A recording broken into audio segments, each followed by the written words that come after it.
Алла тағала қасиетті Алланың жердегі мешітімізге басқан қадамдар Алла сауаптан жасын. Алла үшін болса қылған ғибадат қылушылықтарымызды, ұстаған оразаларымызды Алла тағала қабыл қылсын иншалла. Алла қаласа міне келесі айдың 19-ы оразада басталады. Соғанда ниет етіп қояйық, дайындалып қазірден бастап өзімізді рухани дайындайық, туған туысқандарымызға дайындайық, оларға хабар беріп дегендей аяқ асты болып жүрмесін. Аллаға шүкір, ол оразаны ұстау қазір жеңілдеді. Жаздан өттік міне, көктемнен де өтіп кеттік жартысын. Таң атса күн бататын қысқа уақытта қазақта айтады ғой, ауырып еміз дегенше ауырмайтын жол ізі дейді. Соның біреуі осы ораза.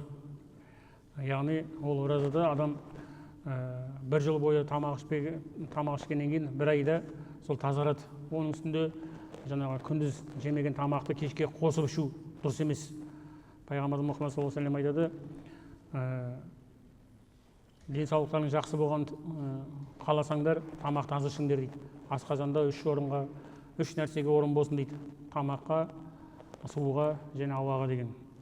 Енді жалпы бүгінгі тақырыбымыз жүрек тазалығы. Жүрек тазалығы иман нұры дейді.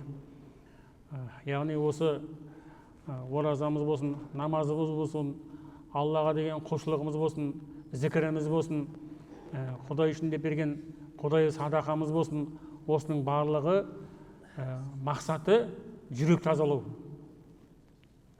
Жүрек тазаланған кезде адам таза болады екен ғой. Жүрегі тазаланған уақытта ол жәннатқа кіреді дейді. Жүрегі тазаланған уақытта. Осы жүрек турасында қасиетті Құранда да бірнеше жерде келеді. Жүректі тазалау туралы.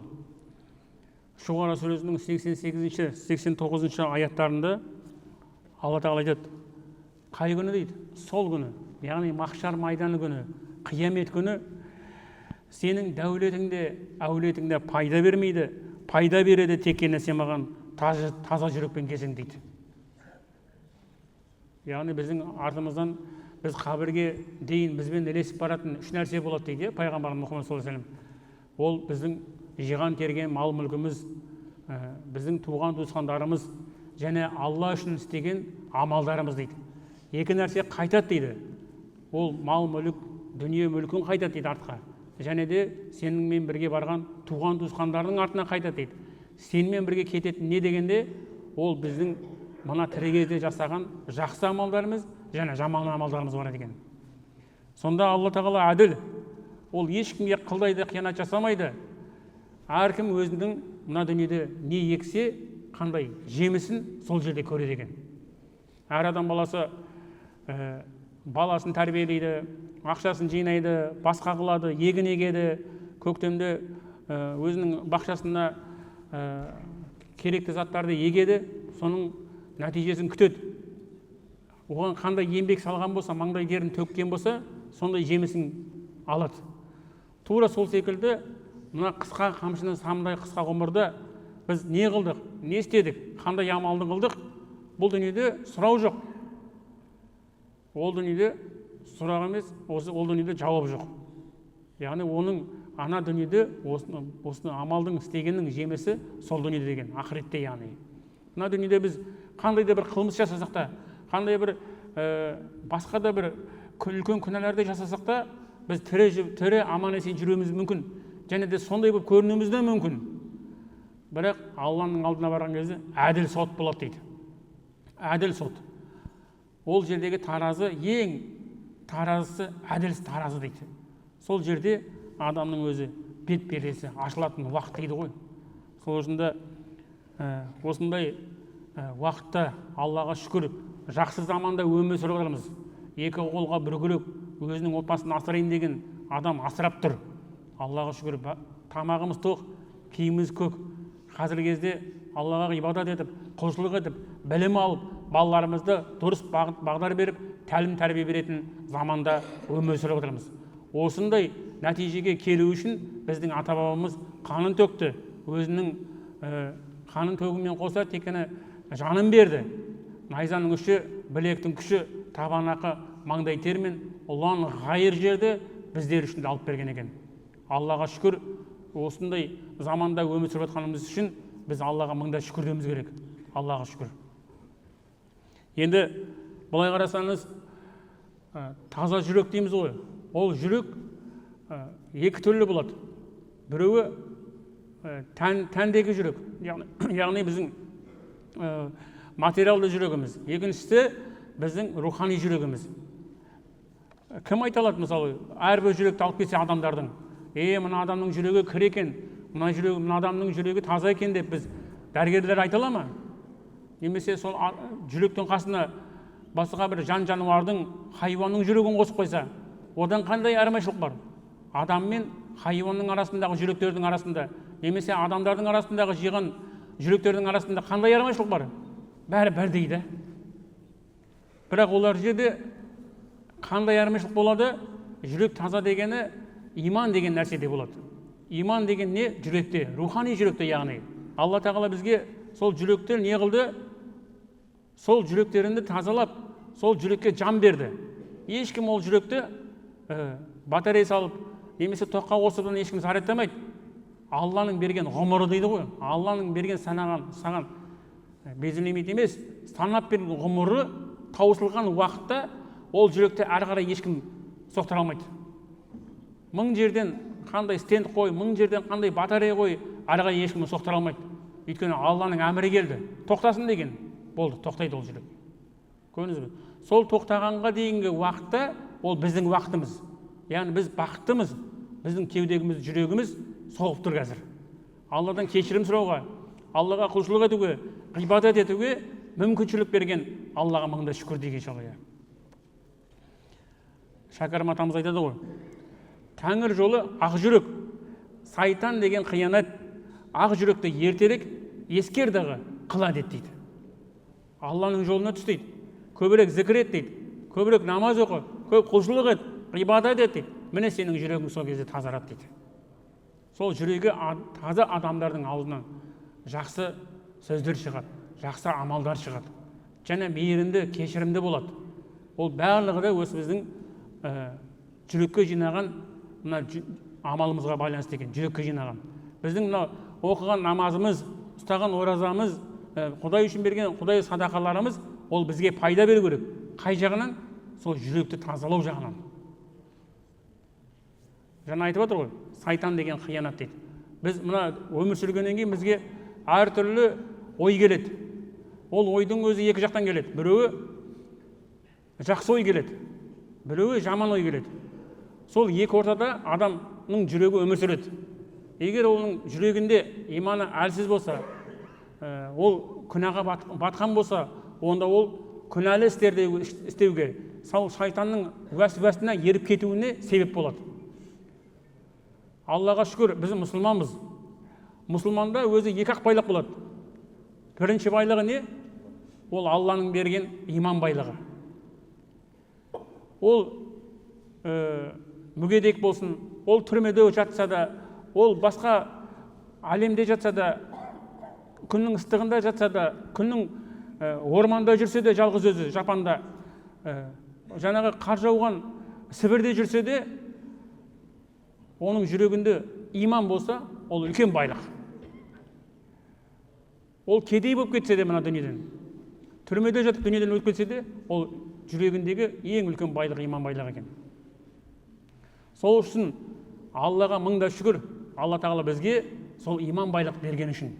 Ол әркімге берілмейді. Әркімге берілсе берілмеді ме? Жоқ. Алла тағала таңдаулы өзінің құлдарына берген. Яғни сіздерге бергенді. Сол үшін біз мыңда шүкір деп Аллаға, ей Алла, өзіңе ғибадат етеміз, құлшылық етеміз, иман келтірдік дейміз.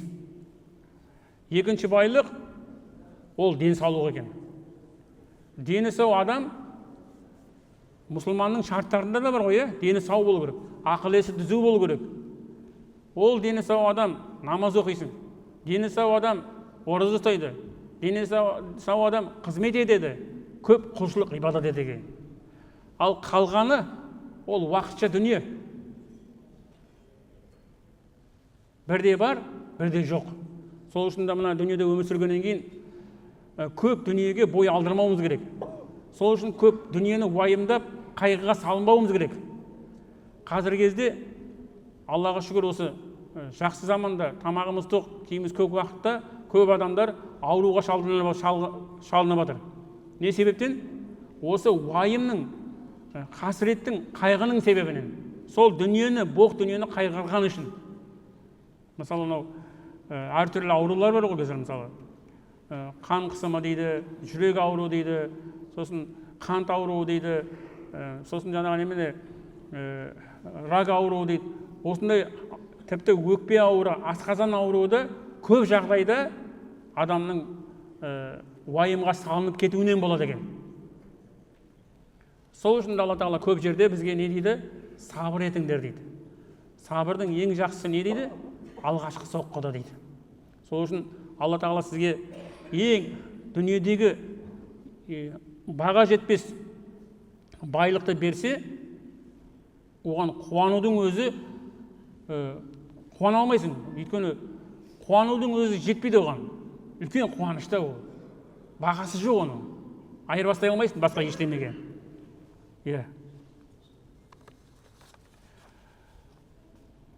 Алла Тағала қасиетті Құранның Каф сүресінде 33-34 аятында былай дейді: көрмесе де Аллаға, яғни Рахманға бар ықыласымен тағзым етіп, одан шын именген һәм бойын ұсынған жүрекпен келген жанға қане жұмаққа кір, есендікпен кіріңдер, бұл мәңгілік күні деп айтылады дейді оларға дейді. Қандай жүрек дейді? Бой ұсынған дейді. Шариғатта былай екен, мен оған көнгім келмейді, мен орындағым келмейді, оны жасағым келмейді емес. Сол шариғаттағы Құдайдың бізге бұйырған бұйрықтарына көнсе, бағынған болса, иман еткен болса дейді. Міне бұларға не деп айтылады дейді? Кіріңдер жұмаққа деп айтылады дейді осындай адамдарға. Алла Тағала Құранда айтпайды, намаз оқитындар, ораза ұстайтындар жұмаққа кіреді деп айтпайды. Тырысқандар дейді.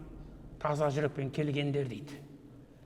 Аллаға тырысамыз ниетімізбен.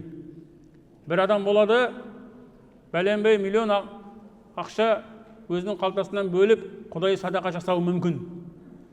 Бір адамдар болады, өзінде жоқ. Қазақ айтады ғой, жомарттық жоқтықта деп. Жоқ болса да өзінің бергенін ешкімге міндет қылмайды. Көмек қылады, жәрдем қылады. Аузынан, бала шағасының аузынан жырып беретіндер болады. Сонда Құдайдың алдында жаңағы ауқатты адамның бергені мол ма, немесе жаңағы кедей-кепшіктің бергені мол ма деген сұрақ туады бізде. Ол да біздің мына жүрегімізге байланысты екен. Біздің жүрегіміз соны беріп жатқан кезде не деді? Басқалар не деді? Басқалар бұлай деп айтсын деді ме? Басқалар мені жомарт екен деп айтсын деді ме? Соған байланысты екен ғой. Біздің жүрегіміз соны беріп жатқан кезде не деп жатыр менің жүрегім деген секілді мәселе. Шынайдан ба, Құдай үшін бе, рия үшін, көрсету үшін бе деген секілді. Және дағы бір жүрек болады дейді, жай тапқан дейді. Жай тапқан бір жүрек болады дейді ол. Оның жүрегі тыныш дейді. Ешқандай оның жүрегінде қайғы, уайым жоқ дейді. Ол қандай дейді? Бисмиллахир-рахманир-рахим. Аллазина татмаиннул қулуб қулубухум бизикриллахи ала бизикриллахи татмаиннул қулуб. Міне солар дейді. Иман келтірген, әрі Алланы еске алу арқылы жүректері жай табатын ізгі жандар. Ендеше біліп қойыңдар, жүректер Алланы еске алу арқылы жай тауып, толық қанағаттандырылады дейді. Мына дүниеде адамдар әртүрлі өзінің жүрегін тыныштандыру үшін мақсат қылады. Соған жету жолында көп нәрсені құрбан қылады. Ақшасын, уақытын, жанын да кейбір кезде құрбандық етуі мүмкін. Бірақ оның ешбірінен де тыныштық жоқ дейді. Көп жағдайда біз ойлаймыз ғой, көлігіміз болса, үйіміз болса, қаражатымыз асып тасып жатса, немесе шетелде болса, немесе бір адамдар жақсы бір демалыста болса, немесе бір сұлу әйелді алсақ, немесе бір басқа бір жақсы бір жұмыста болсақ, көп ақша табатындай деген сияқты. Бірақ оның да біреуінде жоқ той ондай. Біреуіне де Құдай тағала оның сенің жүрегіңе тыныштық бермейді, біреуінде жоқ дейді оның. Біреуінде оның жүрегінде жоқ, сенің тыныштығыңа жүрегі жоқ дейді. Қашан сенің жүрегің тынышталады дейді? Қашан сен Алла тағаланы еске алған кезде жүрегің тынышталады дейді. Мейлі қандай күйде болсын, атақты бол, абыройлы бол, бай бол, кедей бол, жас бол, кәрі бол, қандай жағдайда болсаң да. Алла тағала сенің жүрегіңе сол тыныштықты береді деген. Тағы да Зүмәр сүресінің 22-ші аятында Алла тағала былай дейді: Алланы еске алуға келгенде жүректері тастай болып қатып қалғандарға нендей өкініш болсын, олар анық адасуда дейді. Неге? Өйткені қанша уағыз айтсаң да, қанша Құдай садақа берсең де, қанша оған жәрдем қылсаң да, ей Аллаға құлшылық қыл, ғибадат қыл десең, жүрегі қатайғандар, жүрегімен Құдайға сенбейтіндер де бұлар. Жоқ дейді. Керісінше саған қарсы, дінге қарсы, Құдайға қарсы амалдар жасайтындар, әртүрлі пікір жазатындар жаңағы. Тиктогың бар, Инстаграмың да бар, қазір көбейді ғой. Оларға ермеу керек те. Ешбір пенде мың жерден қандай да бір пікір жазып кетсін, Құдайдың дініне кішкентай да зиян әкеле алмайды. Олар өздеріне зұлымдық жасағандар. Алла тағала айтып отыр Құранда: Роббана заланна анфусана ва илам тағфир лана ва тархамна лана кунна минал махасин. Ей құлдарым дейді. Сендер Аллаға, Құдайға рабысын айтыңдар дейді. Біз өздерің зұлымдық жасаған құлдарым дейді. Құдайдан кешірім сұрасаңдар дейді. Кешірем ғой мен сендерді. Алла қандай мейірімді да. Өздеріңе зұлымдық жасағандар дейді. Бақара сүресінде айтады Алла тағала: Инналлазина кафару сауаун алейхим аанзартахум ам лам тунзирхум ла юъминун. Оларды насихатта көпірлік келтіргенде, шынында көпірлік келтіргендерге дейді, сен айтсаң да, айтпасаң да, насихат қылсаң да, қылмасаң да, сенбейді. Ла юъминун, олар сенбейді дейді. Қарашы, сенбейді олар дейді. Сосын неме болды дейді? Хатамаллаху аля қулубихим. Олардың Алла тағала жүректері мөрледі дейді. Қаншама ғалымдар бар, жүректері мөрленгенде олардың. Қаншама дәлел әкелесің Құдайдың бар екеніне. Өзі де соны көріп тұрса да, жүректері мөрленген, оны мойындамайды.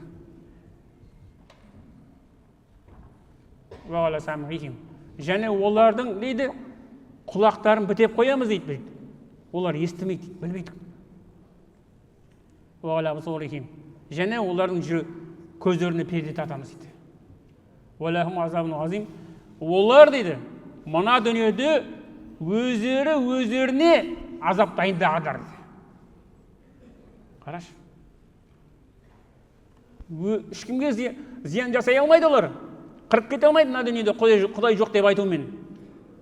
Құлдарым дейді. Сендер өздеріңе зұлымдық жасамасың. Сендер өздеріңе азап дайындамасыңдар ғой дейді. Сен маған қайтсайшы дейді, келсейші маған дейді. Тәуба қылсайшы дейді. Қай бір пенде менің тәуба қылса, менен кешірім сұраса дейді. Мен оның күнәсі жер секілді салмағы сондай ауыр болса, оның күнәсін кешірем деп отыр. Алла тағала неге? Өйткені ол Алла тағала мейірімді ғой. Сені жақсы көреді де ол Алла тағала. Құдайдың алдына барған кезде, мына дүниеде біз түрімізбен, атақ абыройымызбен, беделімізбен, байлығымызбен есептелетін шығармыз осы адамдардың арасында, бір-біріміздің арасында. Жоқ, Құдайдың алдына барған кезде олай емес. Ол жерде ол бедел емес. Түріңді, бойыңды, денеңді. Ол жердегі бедел қайсы?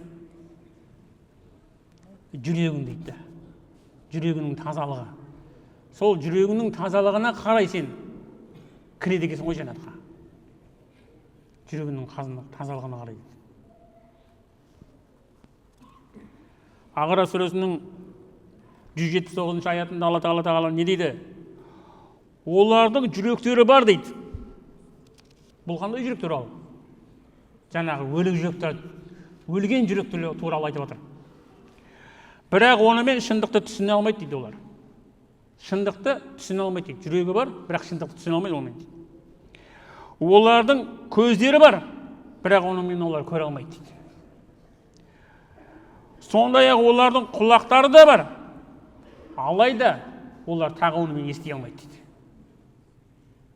Қарай. Мына дүниеде оның жағдайы жақсы шығар, бірақ ең үлкен байлықтан айырылғанда бұлар.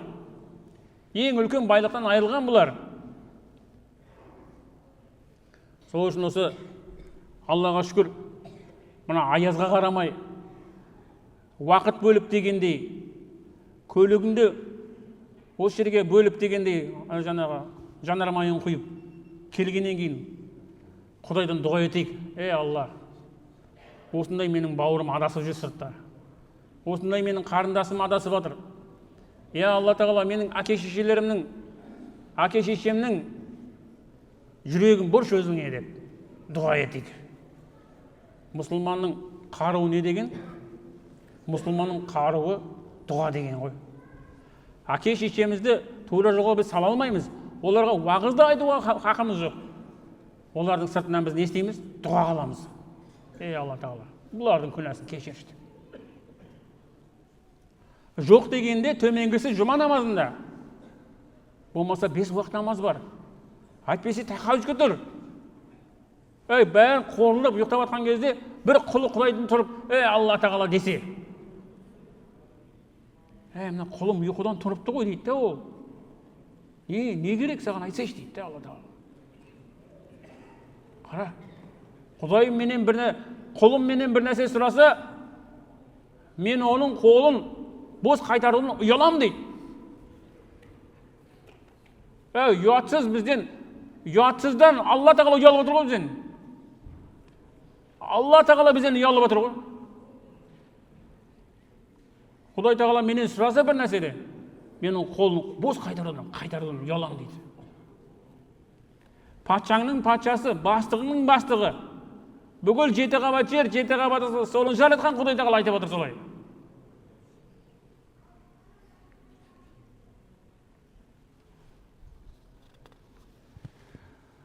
Неге дейді? Неге олай болды дейді? Бақара сүресінің 10 аятында. Олардың жүректерінде ауру бар дейді. Алла олардың ауруын одан сайын күшейтеді дейді. Неге дейді? Өйткені олар өздері бірінші Аллаға өздері қарсы келген үшін, ниетіне орай. Анда кейбір адамдар айтуы мүмкін, Құдай менің тағдырыма осылай жазған ғой, алқаш қылып, наркоман қылып, ұры қылып, намаз оқымайтын қылып. Жоқ. Қалай сонда? Онда біз робот болып кеттік қой, робот. Біреулер намаз оқиды, Құдайдың әмірімен, біреулер оқымайды. Ол да Құдайдың әмірі ме сонда? Тағдырыңа жазылған болса, онда не пайда, діннен не пайда, онда қандай пайда бар онда? Онда біз робот болып кетсек. Олай емес. Алла Тағала таңдау еркін берді, ираде жүзе. Таңдау еркіндігін берді. Әрқайсымызға таңдау еркін берген екен иншалла. Имам Муслим сахих хадисте келеді. Ақиқатында Алла Тағала сендердің сыртқы бейнелеріңе де, мал мүліктеріңе де қарамайды. Ол тек қана сендердің жүректеріңе және іс амалдарыңа қарайды дейді. Біз қалай айтамыз жүрегіміз таза деп? Жүрегінің тазалығы ол тек қана жүрегім таза деп айтумен болмайды. Оны амалмен көрсетумен болады. Амалмен көрсетумен. Жақсы істерде болу, жақсы сөздер айту, құлшылықта болу, ғибадатта болу. Осының бәріне көмектесетін не? Ол Алла Тағаланы көп зікір ету. Ол Алла Тағаланың Құранын көп оқу, кітапты. Құлшылық ету, ғибадат ету. Осының бәрі Алла тағаладан кешірім сұрау, истихфар айту. Не үшін мен истихфар айтуым керек? Мен күнә жасаған жоқпын бүгін. Мен ешқандай күнә жасаған жоқпын бүгін, не үшін мен истихфар айтамын? Сіз айтпасаңыз истихфарды, онда пайғамбарымыз неге айтты? Күніне 70 мәрте, тағы бір хадисте 100 мәрте мен Құдайдан кешірім сұраймын дейді. Күнде дейді. Қараш. Құдайдан бір рет кешірім сұрадың ба? Аптасында, жұмасында бір рет ғана кешірім сұрайсың ба? Пайғамбарымыз айтады, күніне дейді, 70 рет дейді. Тағы да бір хадисте 100 рет дейді. Құдайдан кешірім сұраймыз дейді. Қараш. Бізші.